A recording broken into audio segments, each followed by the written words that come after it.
Hey, what's up, Vox and Hops heads? I'm Matt, the vocals of Cryptopsy, and you're listening to my podcast, Vox and Hops, where I hang out with fellow metal musicians to talk about their lives, music, and craft beer. I hope that you have had a great weekend. I had a wonderful weekend. There was finally some sunshine and a bit of warmth here in Montreal, so I spent the days outside taking that in. It was wonderful. I hope that all of you had the chance to do that as well. Today is another Spotlight on Everlasting Spew Records episode. I'm super stoked about these episodes. Everlasting Spew Records have some of the sickest, most brutal, most technical, extreme bands out there right now. You should absolutely go check them out. This week I'm very proud to present Metamorphosis from Wounds, taken from their album Light Eater, which was released last year. Here it is, Turn It Up to 11.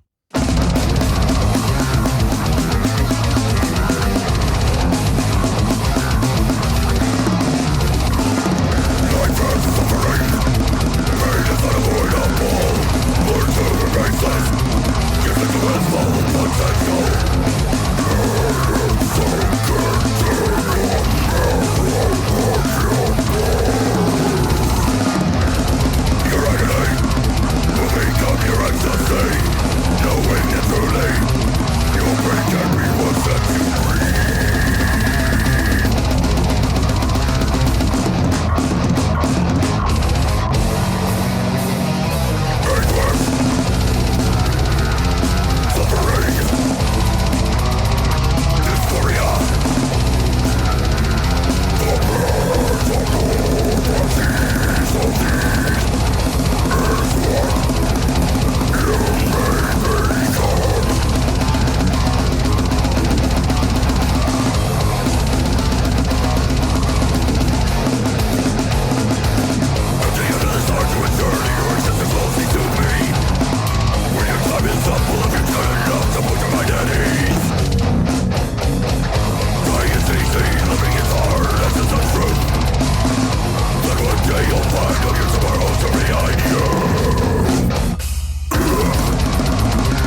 fucking shit.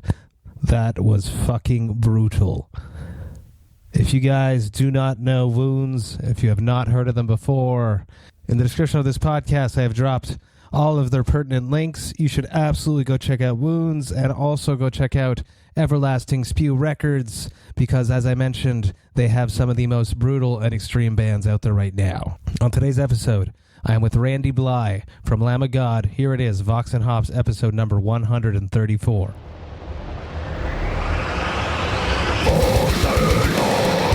I warn you, what you are about to hear is very disturbing indeed. Hey, what's up, everyone? Today I'm with Randy Blythe from Lamb of God. It is very good to see you. I want to touch on that we've known each other for many, many years.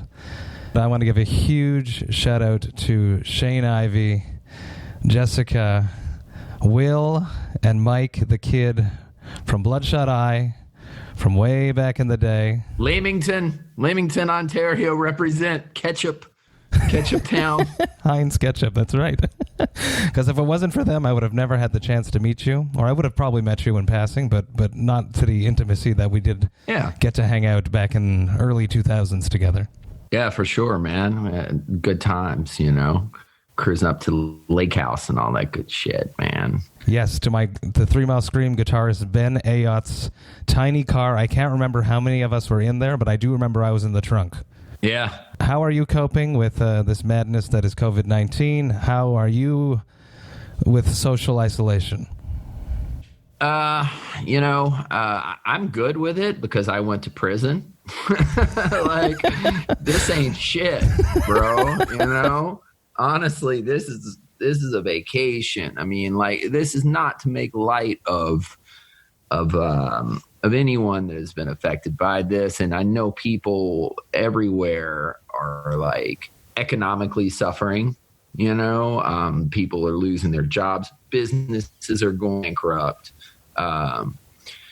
People aren't getting paid, you know, who depend on their jobs. Obviously this has affected us, but you know, it's affected everyone across a broader spectrum. And for me, like, though the emotional component of it, being isolated for, let's see, today is, you know, a little under a month for me, it is not that bad because, you know, as I said, you know, anybody who doesn't know the story, if you're into heavy metal, I'm sure you do. I went to prison in the Czech Republic and I was locked up in a cell for 37 days. And I didn't have a MacBook Pro and my interface.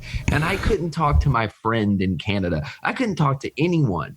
I didn't, you know, nobody spoke English in there, you know? So it's, you know, it is not fun because, like, I haven't seen any of my friends. I realized the other day I haven't touched any of my friends or any, you know, humans in over a month now, you know, and that's very strange to me because, I mean, even in prison, I could give high fives.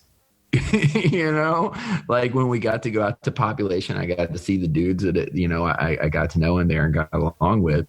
It could be like, what's up, dude? Fist bump, something. Now, nothing. So that is strange to me. And I'm demonstrative physically around my friends of my affection for them. Like, if I saw you, I'd give you a big hug, you know, whether you liked it or not. That's, you know, I'd give you a big hug, but, and that's the way I am. But it's strange not to touch anyone. And I also enjoy solitude. You know, I do. I'm a writer. I like working on my photos. I didn't write lyrics for my band's albums in a group setting. I don't do that. Like, I don't write them. Like, even when I co-write with my guitar player, Mark, most of the time, unless we're just trying to figure out a line real quick in the studio, most of the time I'll write something and he'll look at it and be like, I like this. And he'll send back, you know, or he'll write something and I'll take it and, you know, I'll work on it and then send it back to him. We'll go back and forth till we come to a happy medium. Even when we co-write, though, normally I'm away from everyone. When I write, I like to be alone. And like, if I listen to music, it's got to be instrumental music because we're singers. If I hear music and they're singing or screaming or whatever, speaking, then I'm like, what are they saying? Because instinctively, that's our gig, you know. We want to hear what they're doing.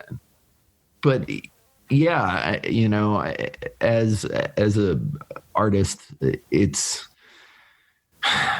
something I'm kind of used to in a way. You know, I wrote a book. I do that alone. You don't team write a book most of the time. And I'm one of those people. I wish I could go out and be one of these guys who wrote in public, like in a cafe, like Alex Skolnick from Testament. He lives in New York, right? And he wrote a book, and he wrote majority of it on airplanes and all that other stuff, you know, in cafes in New York. And I'm always like, man, I can't do that. You know, I wish I could because I have to be in my hermit hole. So I'm used to it. But it is strange not to hug my friends, you know, or even just see them other than like this. I love what you're doing on Instagram now. I don't know if you're doing on other platforms as well, but your virtual hugs. Oh yeah. Today I just did no, I only do Instagram because I'm a photographer. Started off yesterday with Willie, you know, and today it was Tiffany Billy, you know, Exodus, Death Angel, and Testament were over there, and they came back. Fucking Gary Holt had coronavirus. DiGiorgio had coronavirus. Chuck had coronavirus. Will Carroll had coronavirus. It almost fucking killed him, you know? A shared tech of ours, Carlos, who was checking, he texts for Testament, texts for us sometimes. He was stuck in Amsterdam. They wouldn't let him leave because his symptoms were so bad. He had the coronavirus. And Tiff tours with Testament. She's like their TM, you know, Chuck's wife. So she got it. So I was like, you're going to be the first female, you know, I'm going to send you a virtual hug because she's a badass. She beat it, you know. She's just a super sweetheart. I don't know if you've ever run into her at festivals or anything. On 70,000 tons, I believe, yes. Yeah. She's great, man. Such a good woman. It's hard to hide on 70,000, so you bump into everyone. Yeah. We did the Megadeth cruise, and like, you know, everyone was everywhere. So I will say I'm glad I'm not on a cruise ship right fucking now, man. Imagine, yeah, just quarantined or in prison. You know? Christ, yeah. But it's hard, like even just a simple cold on a tour bus, everyone's gonna catch it. So with COVID, I see and know why it happened, you know? Oh, yeah, dude. And, like, you know, not to denigrate any of the real musicians who actually play instrument or something, but if you had that shit and you were a singer, you'd be fucked, you know? There's no way. So it's a tough time, you know? I hope it goes away soon, but I'm not quite sure how long this is going to go on for.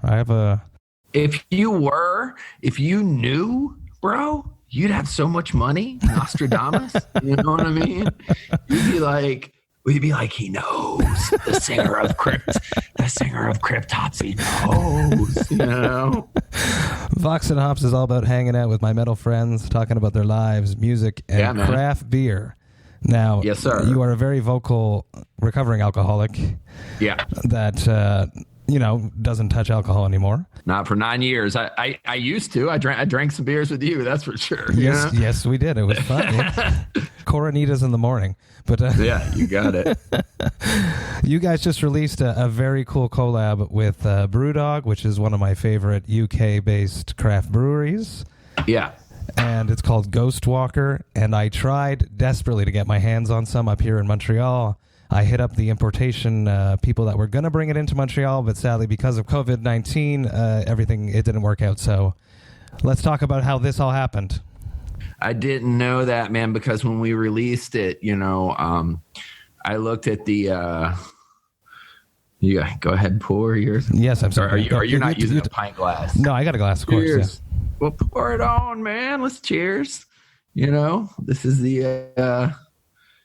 this is my first virtual cheers, you know? So, salute. Cheers. Ding, ding. Yes, so you're drinking Ghost Walker from Brewdog. On my side, I tried to find another non-alcoholic Brewdog beer.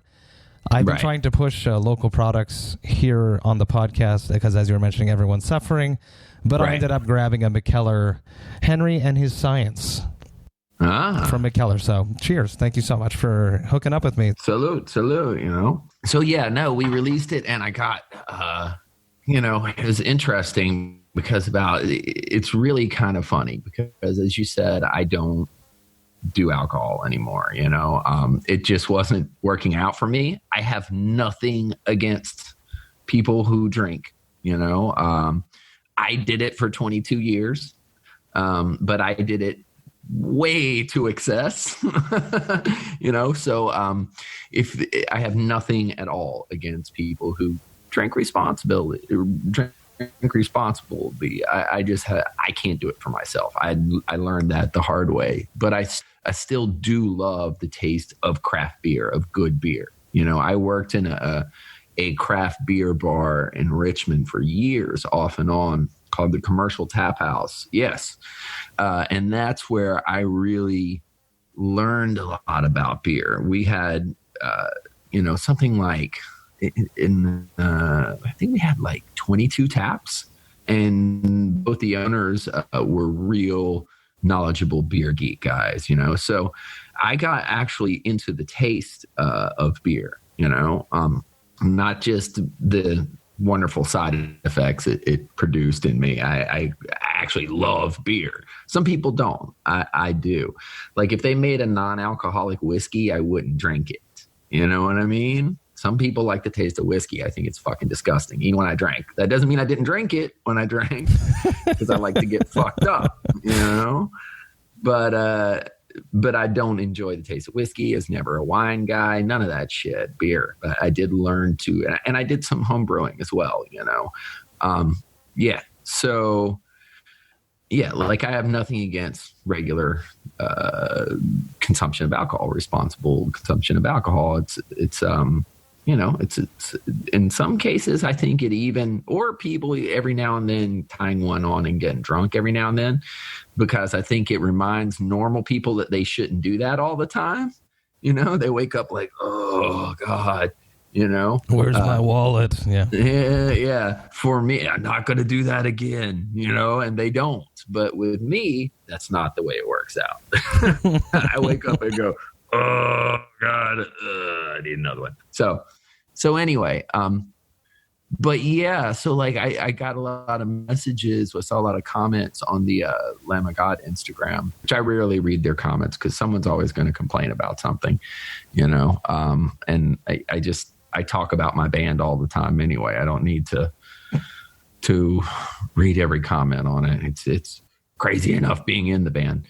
But I saw a lot of comments like, is this going to come to Canada? And I didn't know, I'm assuming that Brewdog is regularly distributed up there at times, It depends in which region. I know for Quebec that the import Vitriol, which is actually the people that brought this sucker in, we're going to bring it in because every time they bring in any metal beer, they shoot me a message asking if I want a case. So sick. So I was interested, and obviously it didn't work out because of COVID's happening. Yeah. Well, hopefully that will get sorted out soon, So like, I guess, do you want to just talk about how it happened, the collaboration? Yeah, I watched it. You did like a little YouTube video, which was very interesting. Yeah. Which I'll put in the description for everyone too, because it was very informative. You went, how involved were you in this creation of the beer? Oh, completely, 100% in the actual beer itself.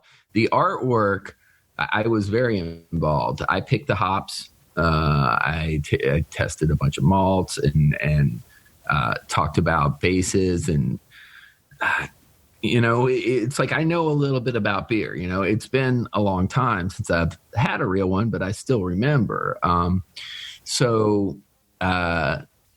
What happened, the way it happened was Brewdog is a Scottish brewery. That's right. And it started with just two guys in their garage, actually trying to make really good beer. So in the non-alcoholic beer situation here in America, I'm not sure what it's about really like in Canada, but it's pretty abysmal. It's starting to get better, but it is pretty abysmal. So I'm used to getting like Beck's NA or St. Pauli Girl NA. Those are about the as far as going to the grocery store and getting, I want some non-alcoholic beer. So you don't have to drink O'Doul's or Sharps, which is just, like I might as well not, I don't do it. I'm not going to tip back in O'Doul's, I'm just not, because I like the taste of good beer. So I was in the Highlands of Scotland. Lamb of God was on tour a little over a year ago, I guess. And I was in the Highlands of Scotland on a day off. I have some friends who live in Glasgow, very dear friends of mine. And if we have a day off in Scotland, my friend Gordon will cruise up to the Highlands, because it's, it takes all day, but it's so worth it. Have you ever seen the Highlands? I have not, sadly. Every time I tour Scotland, and my father was born in Scotland, I've never had the chance to actually hang out or see. It's always like an inn. You play Glasgow, you go up to Edinburgh. Exactly. Then that's it. Dude, try. I know it's not up to you. I know you're not the booking agent, but like, bro, push for a day off there and go to the Highlands. It's magic, man. It's so magic. The landscape is it's just so imposing and beautiful, and it's really hard to explain, So whenever we have a day off, I'll call my boy Gordon and we'll go up to the Highlands, and even just for 3 hours just to walk around. And I like to shoot photos. It's unbelievable. So on this time, me and my friend Gordon and his dad, John, went to the Highlands and walked around, mostly around the Glencoe area, which is sort of at the bottom of the Highlands. We didn't have time to go too far up, but there's we were doing some hill walking, just really nice hill walking that day. And there's a pub there called the Claggach. I think that's how you pronounce it. It's Gaelic. Claggach Inn, right? Which is in Glencoe. You should, everybody who's watching this, look up pictures of Glencoe, Glen space COE, Glencoe, Scotland. It's been in a bunch of movies like Harry Potter or cool. Like James Bond movies, because it's just beautiful. So there's this wonderful pub like set right in the edge of this glen. Beautiful views, huge windows, and everything is dark wood. It's super awesome. It's the way the pub should be, out in the middle of nowhere in the Highlands. So we went in there and to get lunch, because I know they also have really good lunch, and like pub food, So we went in there, and I jokingly asked, because we're in the Highlands, I'm like, do you have any non-alcoholic beer? And they're like, oh yeah, sure, we'll bring you out one, Nanny State. And I was like, never heard of it. Cool. So they brought it out to me in a pint glass, and I took a sip, and I was like, whoa. I called the waiter, and I'm like, bro, I said non-alcoholic. Is this non-alcoholic? And he's like, yeah, mate, I'll bring you the bottle. And he brought me a bottle, and sure enough, it was this beer, Nanny State by Brewdog. And I was like, oh my God, holy fuck, dude. Because it tasted like real beer, the closest thing I've had to real beer, since I quit drinking. It was like if you had an old friend, that was a lot of fun to hang out with, but when you hung out with them, they got you in a lot of trouble, right? It was as if that old friend was still fun to hang out with, but like had stopped being a clown, So I was like, oh my God, this is so good. This is so good, right? So we went back down to Glasgow. We had a show in Glasgow the next day, and I had my buddy Gordon who took me up there. I'm like, dude, can you buy this shit at the grocery store? He's like, yeah, man, it's a Brewdog, Scotch brew. I'm like, and I gave him some money. I'm like, go buy as many 6-packs of this as you can. Seriously. And so he did, and then when we were, because the Brewdog has pubs all over Europe. Yeah. Whenever I would be anywhere near there, I could see a beer store or whatever. I'm like, I'm going to go see if they have some of this shit. So I bought like 3 cases of this non-alcoholic beer, Nanny State, and was just hoarding it, right? and like, and so sad because I have to go back to America and I'm never gonna have this good beer again until I go back to, the UK. We got to Sweden. An interesting thing in Sweden is we were there for a day off, and I can't remember what city it was, but there was a grocery store really near our hotel. And I went in there and they had it, but they had like 30 different types of non-alcoholic beer. So cool. I bought, yes, they're way ahead there as far as this. So I was like, ooh, there's an IPA, there's a pale, there's, a stout. So I bought several different 6-packs just to try. I put, because I had I think 12 beers left. And I put it in our wardrobe case, which was going to get shipped back to America. And I was like, all right, man, I'm going to have at least 12 of these things the next tour. So the next tour, we toured the States. I could not wait to get to the wardrobe case. We pulled those beers out. Yes, they made it to America, even though you aren't supposed to do that. Like, technically import alcohol from a different, even though it's non-alcoholic. And I put them on ice, and I was like, yeah. And that's when I started hitting up on my Instagram. I started hitting up Brewdog on comments and shit. And I'm just like, look, when are you guys going to bring this beer to America? What the fuck? I need this. It's so good. Just constantly hammering them, sending them messages, no replies. I had one Nanny State left, right? Just holding it. I'm just had one left, and I saved it because we went to go play a festival in Mexico, right? And so we were on tour. Were we on tour with Slayer? I can't remember. I think we were on tour with Slayer, right?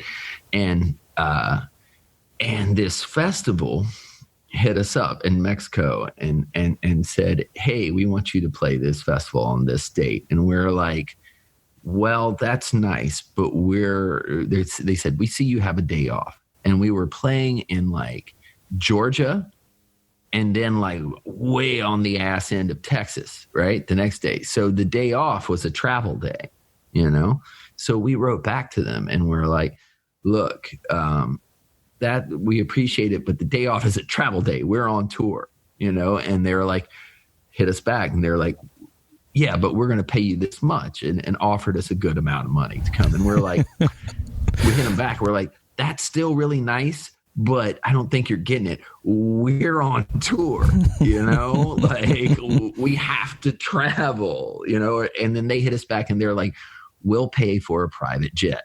And we're like, yes. So we're like, okay, cool. Cause we don't have private jet money. You know what I mean? This is Lamb of God, not Led Zeppelin, bro. So we're like, fuck yeah, we're going to ride on a private jet to Mexico. So I saved that one beer for the private jet ride. You have to. I made sure it was cold. We got up in the air. If you look on my Instagram, there's in the IGTV, I made a movie about us going to Mexico. It's funny because our art drummer is Mexican American. It's kind of our drummer Art is Mexican American. So we're up in the air, right?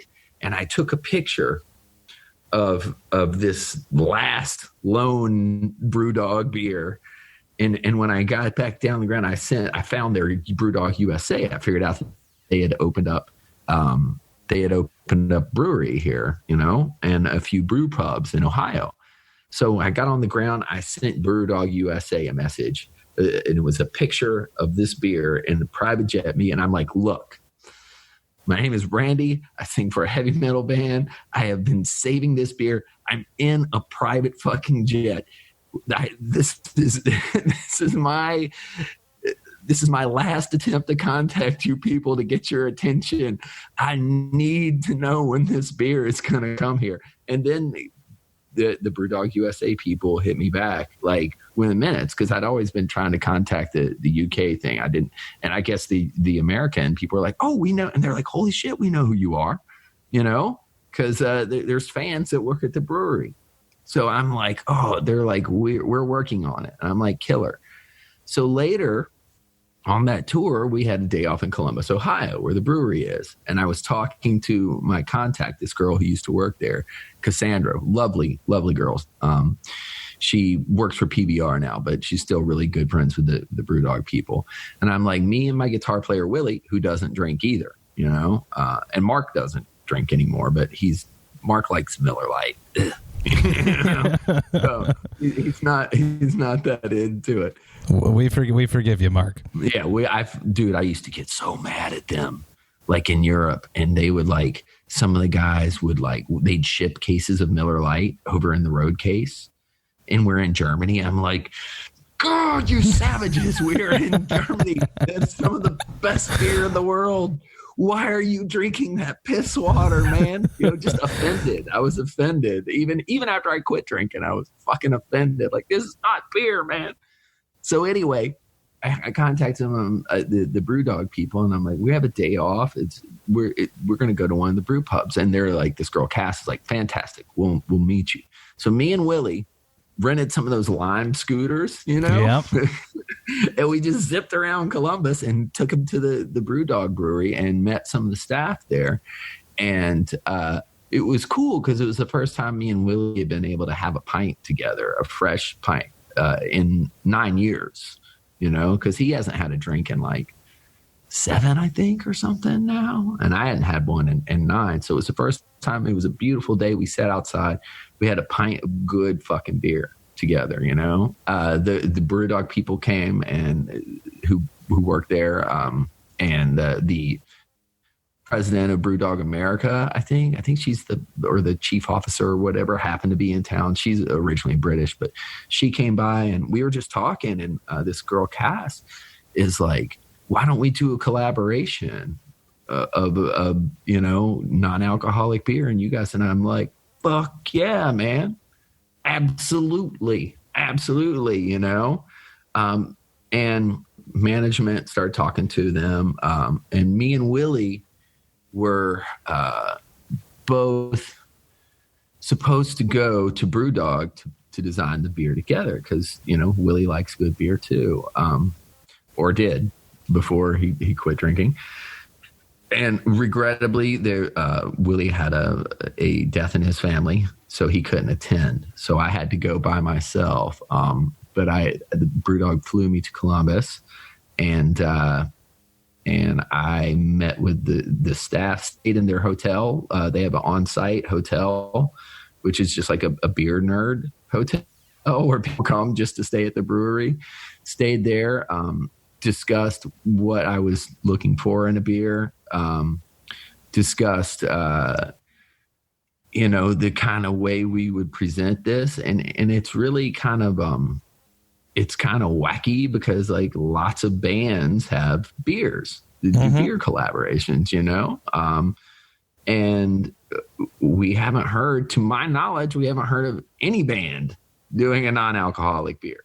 Now that's to my knowledge. So I think we're the world's first. And so I went there and did a hop.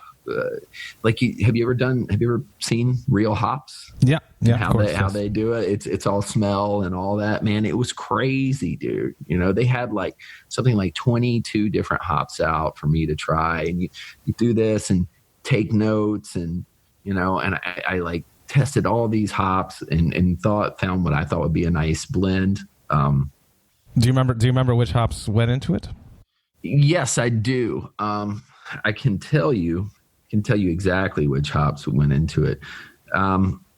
Brewdog is actually pretty open. Actually, which I think is kind of cool about their sort of recipe. You know, in a lot of ways. Yeah. A lot of breweries will keep their cards close to their chest and want to hide it from the world to keep their secrets. Exactly, you know, and these guys were pretty open. Like, they have a book about all their beers where it lists like the ingredients. So It's put under the style of an IPA. I suppose it is, it's not the super bitter IPA. I do love a hoppy beer, but we wanted to make it, I guess, drinkable enough for people who aren't really into bitter beers. You know what I mean?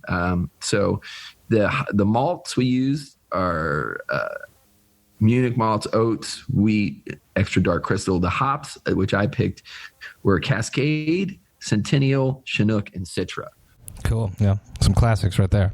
Yeah, some classics. And I can't remember which one was a little bit newer one. And I learned about the whole, there's proprietary distribution of certain hops. I didn't know that back in the day. I thought it was really fucking interesting to learn all this.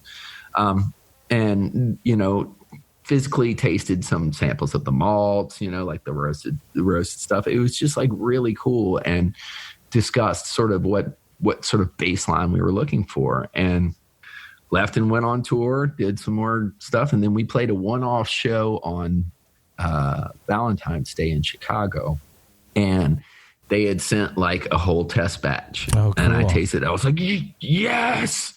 Yeah. So, it was a great Valentine's Day for me. And then we were going to, because we're supposed to be in Europe right now, on tour with Creator and Power Trip. And we were going to launch it at the beginning of the tour, so that where people in their home distributors could get it to them or whatever. And B, so that it would be at our shows. So that anybody, say, who didn't drink alcohol or wanted to cut back, or was perhaps the designated driver that night, could still have a beer. There's a whole diverse scope of reasons that someone may possibly, or maybe they're hungover that day, may want to have a non-alcoholic beer that night at our show. So for us, it was really about providing an option, and then regrettably, everybody's tours. Are you supposed to be on tour right now? No, we luckily are in a writing process. Okay, good deal. But everybody's tour got canceled, and the beer had already gone into production, so it's and as you know, a lot of things are delayed. Your importer can't get the beer in Canada right now, so we discussed with Brewdog, and we're like, well, A, you don't want all that beer to just sit there and go bad, and B, we're like, well, it's supposed to come out when we're on tour. We're not on tour. Let's wait. I can't remember how they decided on the date, but we waited and released it so that people could directly order it from Brewdog, and hopefully distributors, at least in the States, are talking to them. I think I talked to my friend Emma, who works at Brewdog, and she said distributors are very interested in, and the day the beer dropped, within the first 3 hours, we had sold 6,000 6-packs. Wow. Yeah. It was all over my feed when you guys announced it there. Yeah. So it did really well, and it was really interesting. It was also because, as I said, I don't really look at our comments that much because I think music is subjective. I say it all the time on the podcast. Rule number 1, when you're an artist, never read the comments. Mm-hmm. Rule number 2, never ever reply. Yeah, no, I don't ever reply, but and I don't read the comments of my band stuff. And on my Instagram, there's really nothing about my band because, well, we have people who already do that for the band Instagram. I'm a photographer. But I decided to because we knew this was going to happen when we did a non-alcoholic beer. We knew it was going to confuse some people, and it was actually hilarious. The half of the people who were just they were like, oh my God, thank you. And a lot of people have reached out to me saying, thank you. And that makes it 100% worth it for me. That, and I get free beer, which is never bad. Always a good thing. Dudes in metal bands and free beer. Come on, bro. But so many people have been like, thank you. and that's just like, that's awesome to me. Or they're just stoked in general. About half of the other ones on the Lamb of God Instagram was like, fuck you.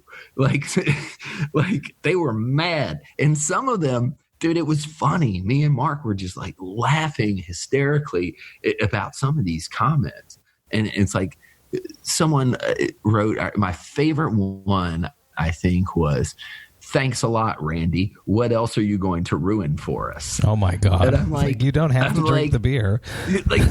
By the way, there's thousands of regular beers out there for you to choose from. Thousands, man. So we release it, we go outside the box a little bit, and some people are just so mad, which gives me so much joy. Because if they're that mad about it, that means that, A, it's going to be talked about, so that's good, and B, it's like, you deserve to be mad if you're that dumb that you don't want people to have options. You deserve to be pissed off, It was funny, man. It's so funny. And it's mostly just loud people on the internet anyway. The reality is that it sold really well and people were freaking stoked, So, yeah. Well, the name is awesome. The can is awesome. Yeah, Mark Morton had a lot to do with the can. Neither he nor I are visual artists in the drawing sense, but he handles like our merch. Oh, cool. He kind of is the one that deals with the sort of unifying aesthetic of our line. And he did a lot of back and forth with the designer and people at Brewdog, and I think it looks really cool. That's another comment I saw a lot of. It looks really cool. The other thing is like, this also provides me an opportunity to do the secret, like, let someone have the beer thinking that it's a regular beer and watch them drink it and see how their reaction's going to be. You know what I mean?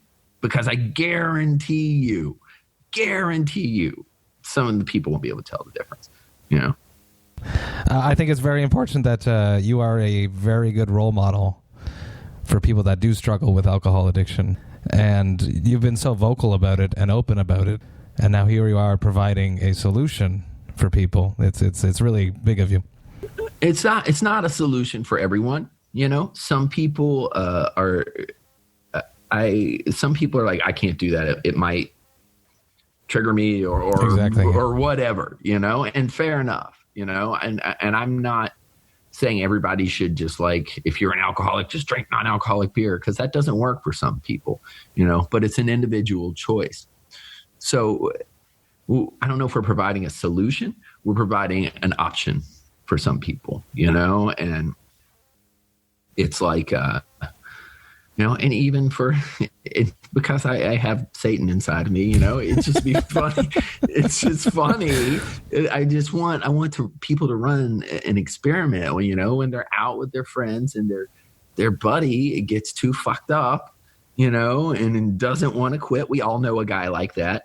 That was me, by the way, and someone's just like, look, I bought you a beer, and then just not show them the can, but give them to a drunk person and just watch them drink it and not know the difference. Because we've done that with shitty non-alcoholic beer. I remember we did that to Rope from Children of Bodom one time when he was on our bus. He was so fucked up and he was just like, I need another beer. And we're like, all right, Rope. And like Willie gave him like a Sharps or something and he just drank it. Didn't make a difference, When you're at that point, sometimes you're not even there, and you're exactly. Yeah, it's time to do some damage control, man. Because this person's gonna be stubborn as fuck. Like, I want a beer. Okay, we'll get you a beer. Let's trick them. It's funny. How do you see the future of metal shows coming out after this? Oh God, dude, that's a tough question. I'm worried about like. They're going to start doing, probably not at your level, but at club level shows where they're restricting the amount of people coming in. You won't be allowed to mosh. I'm a little confused as to I'm a little confused as to like it's very interesting. Like when this thing started, you know, and we were supposed to go to Europe, and we held out canceling the tour or postponing it with Creator and Power Trip until we just couldn't do it anymore because governments had shut down. You know, we didn't say we're going to come and do it. We couldn't go there and do it anyway because there's no fucking place to play. You know, but we held out as long as we could because we don't want to cancel, you know. But when we're looking at the beginning, I was always a little bit confused. Governments were like, no gatherings of more than, at first it was like 500 people, right? And it went down to 100 people, and then it's down to 50, and then it's 10. You know what I mean? And it's like, I was thinking about the math, and it's like, okay, like 500 people, we're going to reduce the size to 100 people. Ultimately, there's really no difference between the two, because if someone has it, you know, and they're in that environment, they're going to spread it. What difference does it make if there's 100 or 500 people? You know, I think it was just a gradual stepping down so people wouldn't freak the fuck out. You know what I mean? And I had several friends who were in Europe get on tour or getting ready to start a tour, you know, guys, my friend Steve, who's in the band Torch, they played like 2 gigs in Greece, and then like we're getting ready to meet up with, I can't remember who else, but then they had to come home. I don't know if you're familiar with Chelsea Wolfe. Of course. Huge fan. Yeah. Well, her and Ben, her guitar player, and their tour manager were over there, and they were in the Czech Republic getting ready for the tour. And the day before the tour started, the president, Trump, gave the order that, you know, everybody has to come home by a certain time or else you're stuck. And so Ben was telling me, he was texting me from the airport. It's like in Berlin, they had went to Berlin to fly home. He's like, dude, this place is packed with sweaty, panicky Americans. They paid a ridiculous amount of money for 3 one-way tickets, an economy on the way home from Berlin to America, you know? So they took a huge bath. All these bands did, particularly ones that are already over there. We've lost money. You know what I mean? We definitely have lost money and will lose more because of this thing. But we at least hadn't already been over there. And, you know, didn't have, I don't think tour T-shirts had been printed yet, you know? Mm-hmm. Or they were in the process of being printed. So there's so many pieces of this that I don't know if people who are outside the business, they don't take into account all of this, you know? Crew members. Yeah. Oh my God. Crew members get hit the hardest, you know, because a lot of the times when they're not on tour with you, they're on tour with another band. And when they're not on tour with another band, they're working for their local venue, which is now closed. It's working for the local venue, you know? I mean, I don't guess Fufun Electrique is doing shows right now, you know? Not right yet, no. Nobody's doing fucking shows. So those people are all out of money, you know? There is, shout out to, there's a guy who did merch for a bunch of bands. There's I don't know if you know about it, there's a fund called the Nomad Fund. If you look it up, it was started by a merch guy. He's done a bunch of Warped Tour stuff, some hardcore stuff, some metal tours. And he's put together a sort of, I guess it's a GoFundMe or whatever to help touring crew members who are out of work, you know, which it's called the Nomad Fund. You can look it up. But there's all these different pieces, you know, that are just like, that there's so many different pieces of the machine that are all out of order, you know, and everybody's trying the best that they can.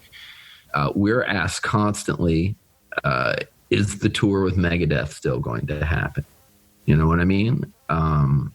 And yes, will it be on schedule? I don't know. Do I have a crystal ball? No. Being honest right now, I don't see how it will be on schedule. You know, I have no clue. Because the social distancing thing and people being more hygienic and all that stuff, that is reducing the numbers, right? But if that doesn't continue, it'll just come back. So, and it's also a real struggle in my head because, part of me is like, well, the healthy people, probably, I mean, this is kind of a mortal bet you're taking, I have some friends who kind of took that bet. They keep things isolated to themselves. Portions of the healthy population, of the healthy portion of the population, it might, in a sort of brutal, just numbers, Darwinistic way, be best if they did get this and developed antibodies, and started developing herd immunity,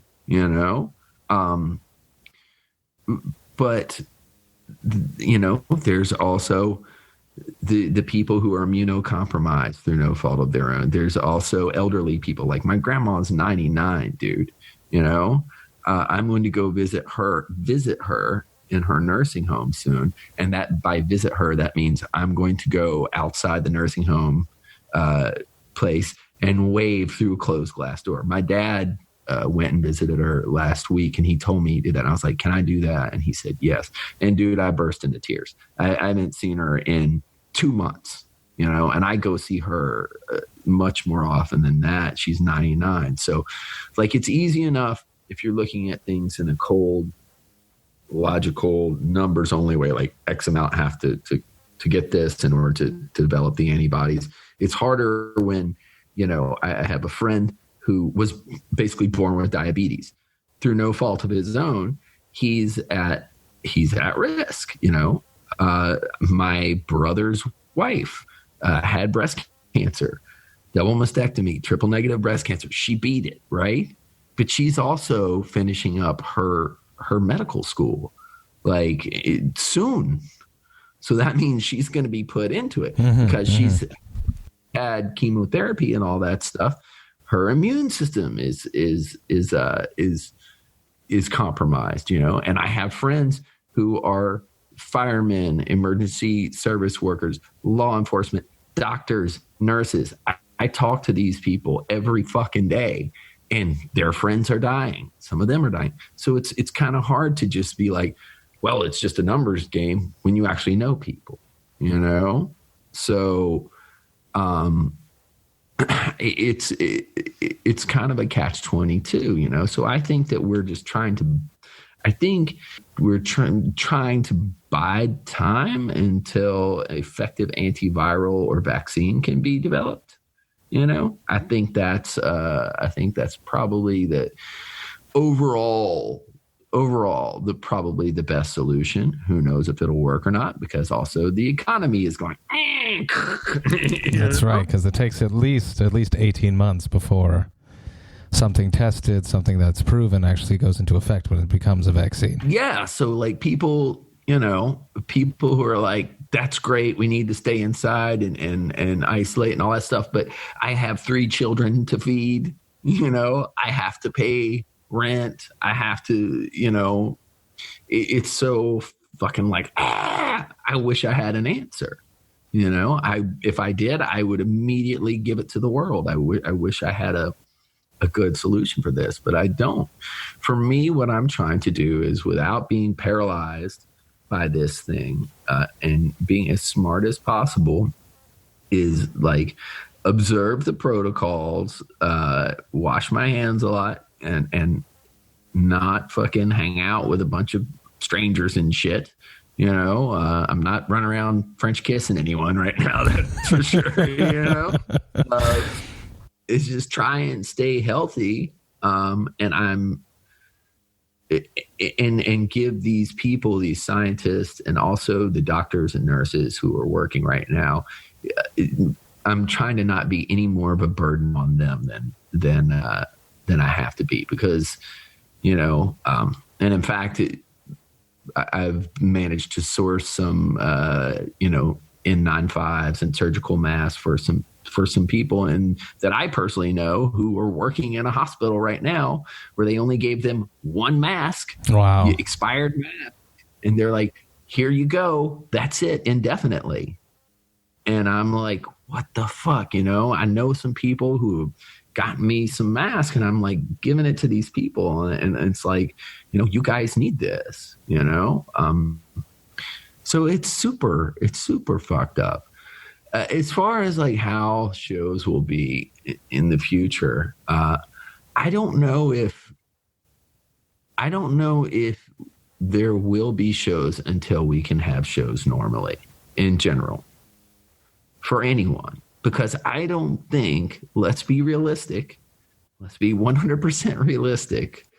I don't think a bunch of metalheads or punk rock kids or hardcore kids, when they all go to a show, if they're like there's going to be social distancing, any band starts playing, that social distancing shit's going to go out the window. It's like, it's time to mosh, motherfucker. You know what I mean? I don't think that's not going to work for us, bro. You know, that's just not going to work.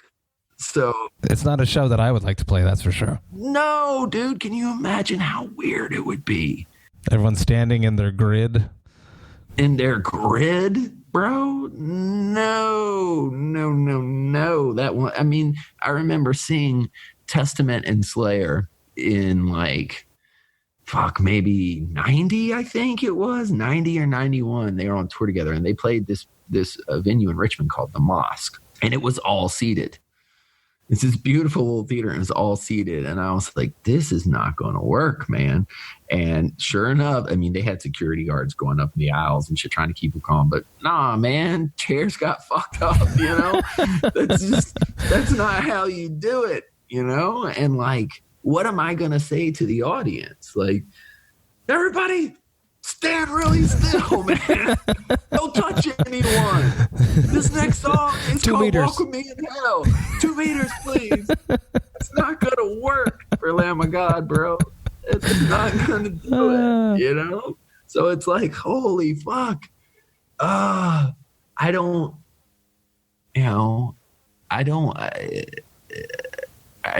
think, I think it would be a mistake to try and have a fucking metal show with like space restrictions. What the fuck, man? That just wouldn't do, you know? It wouldn't do at all, you know? So I think, and also it's going to be, and another thing that, you know, fans need to remember is like, this isn't like our decision, you know? And it varies state to state, province to province, municipality to municipality. Every local governments have different rules. You know what I mean? Everybody's, you know, thinks that like, well, we can just go on tour because this is how we're going to do it. No, man. You know, we have to be granted a license to play a show. You know, and you know, it's if we can't fucking get our harmless non-alcoholic beer up into Canada right now, our band sure as fuck can't go there, you know? What the fuck? Absolutely. Let's end this on a really positive note. Back when we met, you were toting and talking about this band that nobody knew of called Gojira. Yeah. Yes. You were you were all about them. You were like, you guys should listen to them. So what would be your band now that you think is going to be the next Gojira? Ooh. Not necessarily in that genre, but, you know, like a band that's going to blow, that's at the lower level that, you know, hypothetically may go where Gojira has gone. Right.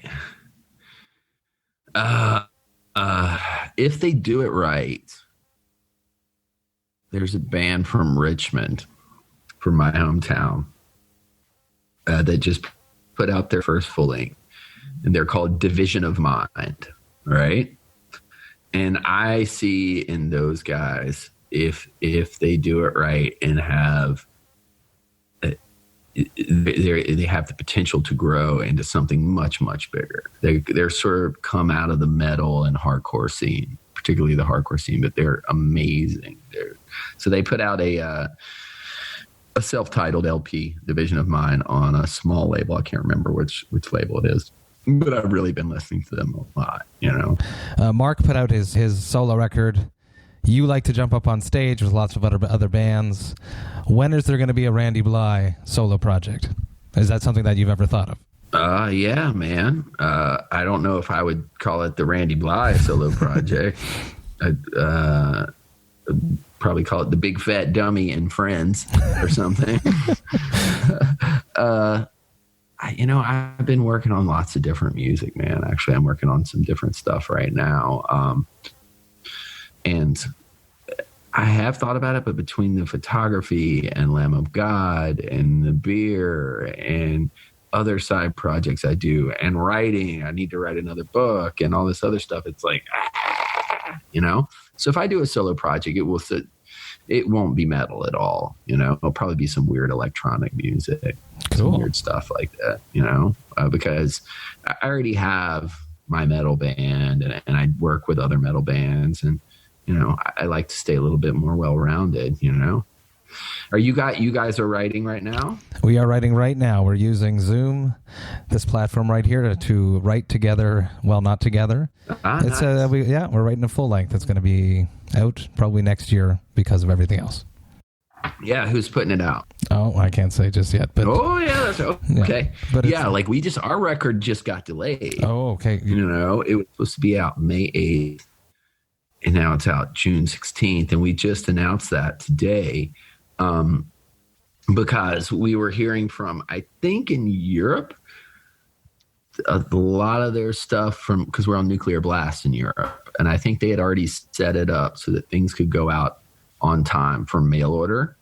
But in America, and, of course, some people are going to bitch about this too, but it's out of our fucking control. People have pre-ordered the record, right? A while ago.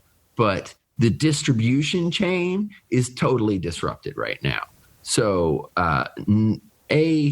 no retail stores are open. No mom and pops are open where you can and won't be open on May 8th, where people can go buy the record. Our label, Sony Epic, they were not at the phase where everything was set to ship yet. So that has been disrupted. Retailers, the bigger retailers who carry it, aren't taking any new pre-orders for unreleased albums until June. And it's like, well, fuck, dude. And not to mention the record label is like, we want to wait to put out the record until people can actually buy records, because that's what record labels do, So they're like, we want to wait. And we're like, oh God. So today we had to make this announcement, and most people seem very understanding of it. It's not like I'm like, we're just going to delay the record and hold on to it, They're my songs. Yeah, they're my songs. You can't have them. But some people are I suppose, I guess managers said some people were bitching about it. It's just like, you should just release it, digitally for free and people will buy it later. And I'm like, good luck with that, man. Good luck convincing a record label of that. Sure they will. It is the music business, right? Yeah, it's the music business. I'm sorry, man. Like, we took an advance to make this record. It's not like the record company is just like, here, have this money. They make the money back album sales. So naturally the record label is going to try and make as much of that money back as possible. That still doesn't mean we're going to get paid fairly. I don't think there's a deal in the world, but people want to complain about everything, but most people seem to be very, very understanding. When we canceled the Europe tours, some people immediately were like, fuck that. And I'm like, what do you want me to do, bro? I can't. What do you want me to do? Do you want me to sneak into France? Like James Bond with my band and like busk a show in everyone's living room. Yeah, what the fuck, man? I got no control over this. We're trying to do the best we can. Yeah. So that's all we can do, man. It's good talking to you, man. Absolutely. Thank you so much for coming on Vox and Hops. I really appreciate it. Thank you. Good to see you, man. Cheers.